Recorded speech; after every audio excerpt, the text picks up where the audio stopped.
সেখান থেকে ইনকাম করে আপনি শরীরের মধ্যে দেবেন। আর আপনি এখানে কেন খানায় বাদে জিবরাইলের ইমামতিতে যদি নামাজ পড়েন আপনার নামাজটা কবুল হবে না, কারণ আপনার জায়গা পাক নয়। দ্বিতীয় নম্বর, 5 ওয়াক্ত নামাজ পড়ে নিলাম, তারপরে যে জায়গায় উঠা বসা করবো ওই জায়গাটাও পাক হতে হবে।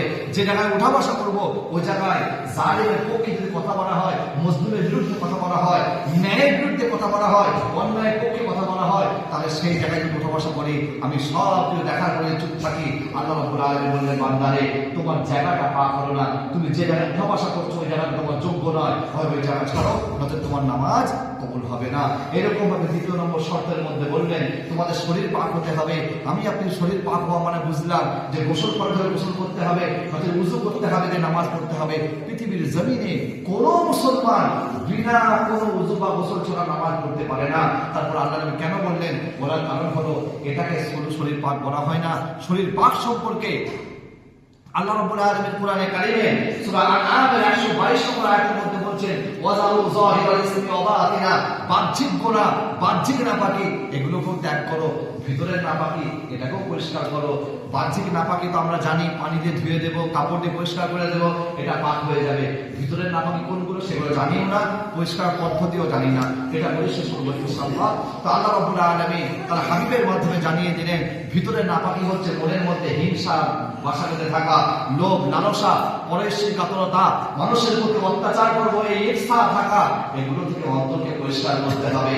আল্লাহ নবীকে জিজ্ঞাসা করা হলো, ইয়া রাসূলুল্লাহ, কেমন ভাবে আমরা অন্তরকে পরিষ্কার করব, কিভাবে আমরা অন্তরকে ধুয়ে মুছে ঝকঝকে করব?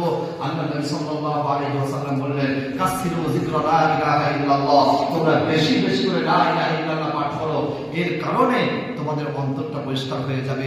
দ্বিতীয় নম্বর, মিশকাত শরীফের বাবুল আদবের বাবু সালাম অধ্যায়ে আল্লাহ নবী সাল্লাল্লাহু আলাইহি ওয়াসাল্লাম বলেন, তোমরা প্রথমে সালাম দেওয়ার চেষ্টা করো। যে ব্যক্তিটা প্রথমে সালাম দেবে, আমি রাসূলুল্লাহ জানিয়ে দিলাম তার অন্তরটা অহংকার মুক্ত হয়ে যাবে। তোমরা আপোষের মধ্যে সালাম বিনিময় করো, এর কারণে তোমাদের মাঝখান থেকে, তোমাদের আপোষের মাঝখানে যে হিংসা বিদ্বেষ রয়েছে এগুলো দূর হয়ে যাবে, শত্রুতা দূর হয়ে যাবে, তোমাদের মধ্যে মহাব্বত সৃষ্টি হবে, তোমাদের মধ্যে ভ্রাতৃত্ব গড়ে উঠবে। তোমরা একে অপরের সঙ্গে কাঁধে কাঁধ মিলিয়ে মসজিদে এসে নামাজ পড়তে পারবে। এই মসজিদে আসার পরেও যদি তোমরা দেখতে পাই যে তোমরা একে অপরের বিচ্ছিন্ন হয়ে আছে, এর থেকে বড় খারাপ আর হতে পারে না। বিখ্যাত একটা হাদিস আছে, যে হাদিসের মধ্যে বলা হয়েছে যে আল্লাহ রাব্বুল আলামিন 5টা রাত এমন আছে যে রাতে কোনো ব্যক্তির দোয়াকে ফিরিয়ে দেয় না, প্রত্যেকটা ব্যক্তির দোয়াকে কবুল করে নেয়। 2 ঈদের রাত্রি, আগের রাত্রি, আল কবুল রজব অর্থাৎ 27 রজবের রাত্রিতে, আর নিসফে শাবান, শাবানের 15 রাত্রি, আর শবে কদর, এই 5টা রাত্রিতে আল্লাহ রাব্বুল আলামিন কোনো ব্যক্তির দোয়াকে ফিরিয়ে দেয় না। তার মধ্যে থেকে কোথায় বলেছে 3 শ্রেণী, কোথাও 5 শ্রেণী, 3 শ্রেণীর ব্যক্তির দোয়াকে আল্লাহ তাআলা কবুল করেন না।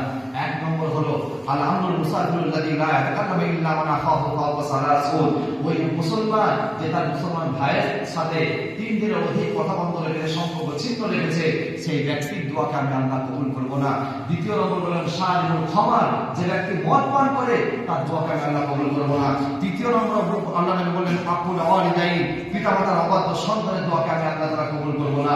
এরকম ভাবে আল্লাহ নবী সাল্লাল্লাহু আলাইহি ওয়াসাল্লাম এই সময়টা বললেন যে এই রাত্রি তো দোয়া কবুল তাদের হবে না। তো আল্লাহ রাব্বুল আলামিন আমাকে আপনাকে এই ছোট্ট সময়ের মধ্যে যে কথাবার্তাগুলো শোনালেন, আমরা জবান দিয়ে বের করে দিলেন, প্রত্যেকের শোনা থেকে বলা থেকে বেশি বেশি করে আমল করার তৌফিক দান করুন, আমিন। ওয়া আখিরু দাওয়ানা আলহামদুলিল্লাহি রাব্বিল আলামিন। আউযু বিল্লাহি মিনাশ শাইতানির রাজীম, বিসমিল্লাহির রহমানির রহিম।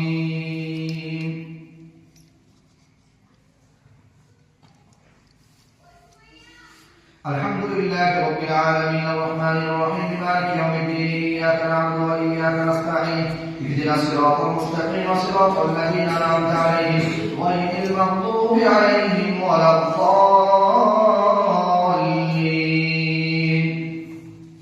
বিসমিল্লাহির রহমানির রহিম। ولما تم من حمله صلى الله عليه وسلم شعرا على أقواله الغلبية توفي في المدينة المنورة الشريفة يعقوب عبد الله، وكان قد ازداد بنو علي من الطائفة النجارية، ومكث فيه شهرا سقيما يعانون فيه سقما وشقوا. ولما تم من حمله صلى الله عليه وسلم على الراجل 9 أشهر قمرية، وأنا للزمان أن ينجلي عنه صدى، فضربوا أمه ليلة مولده آسيا ومريم في نسوة من الحديقة القدسية وأخذها المخاض فولده صلى الله عليه وسلم نورا يتلالأ سماء نبيه